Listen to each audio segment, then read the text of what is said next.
Hello learners, आज हम prevention detention के बारे में पढ़ेंगे। Ordinarily a person would be arrested after he or she has reported committed some offences. तो एक पर्सन पे को अरेस्ट किया जा सकता है जब ये ऐसा रिपोर्ट किया जाए कि उसने कुछ ऑफेंस उसने कुछ अपराध किया है। However, there are a exception to this। तो इसके अलावा भी कुछ एक्सेप्शन हैं, ऐसे केस हैं जिसको आपने देखना है। जैसे कि some time a person can be arrested simply out of an apprehension that he or she is likely to engage in unlawful activity and imprisoned for some time without following the above mentioned procedure। अब तक हमने क्या पढ़ा था? Previous lecture में हमने पढ़ा था कि हमारे पास राइट टू फ्रीडम है, राइट टू लाइफ है ना। तो उसके अंदर ही राइट टू फ्रीडम के अंदर तो हमने राइट टू लाइफ में ये देखा था कि कोई हमें अगर कोई अरेस्ट करता है, पुलिस वाला अरेस्ट करता है, तो हम मांग सकते हैं भाई ये कारण बताइए, है ना, कि आप हमें अरेस्ट क्यों कर रहे हैं। तो भाई ये एक एक्सेप्शन भी है, इसमें एक एक्सेप्शन भी है।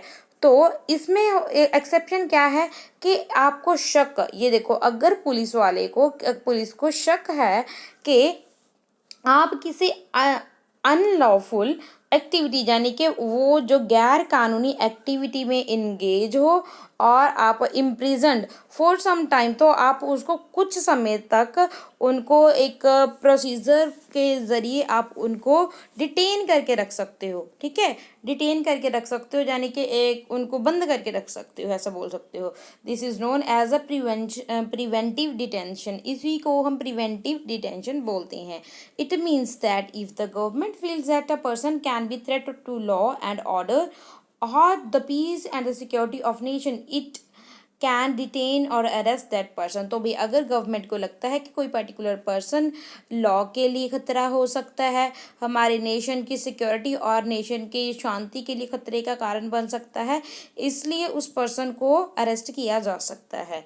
वो भी उसी जो हम बोल सकते हैं, ये उसी पावर को प्रिवेंशन डिटेंशन बोला गया है। This prevention detention can be extended only for 3 months। और ये भी लिखा गया है हमारे कॉन्स्टिट्यूशन में, ये जो प्रिवेंशन डिटेंशन है ये सिर्फ 3 month के लिए होगा। After 3 months, such a case is brought before a advisory board for review।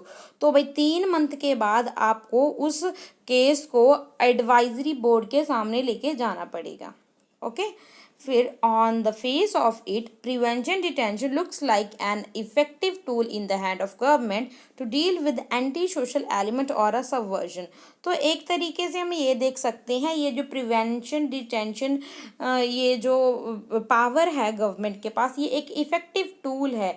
किसके हाथ में है? ये गवर्नमेंट के हाथ में है, जिससे जो गवर्नमेंट है वो जो एंटी सोशल एलिमेंट्स हैं और सबवर्जिव्स हैं उनको अच्छे से डील कर सकते हैं, जैसे कि टेररिस्ट वगैरह है उसको डील कर सकते हैं। But this provision has often been misused by the government.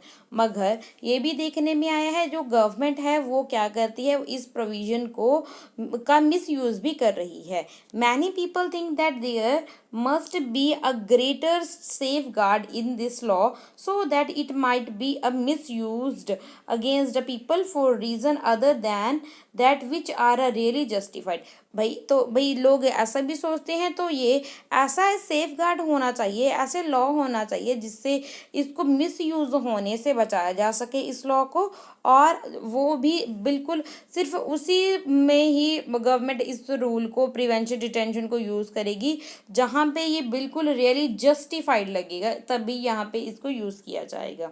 In fact, there is a clear tension between the rights to life and personal liberty and the provision of prevention detention। तो भाई एक तरफ तो हमें क्या देख रहे हैं, ये तो भाई टेंशन ही है, डिबेट का कारण ही है। कभी एक तरफ तो हम बात कर रहे हैं राइट टू लाइफ और पर्सनल लिबर्टी की, और दूसरी तरफ हम बात कर रहे हैं प्रोविजन है दूसरी तरफ प्रिवेंशन डिटेंशन की। तो ये दोनों ही एक दूसरे के एंटी हैं। ओके, तो ये रहा प्रिवेंशन डिटेंशन। तो इसके बारे में आपको थोड़ा सा आइडिया हो गया होगा। आई होप क्लियर होया होगा आपको कुछ भी जो भी इसमें हमने डिस्कस किया है। थैंक यू, जय हिंद।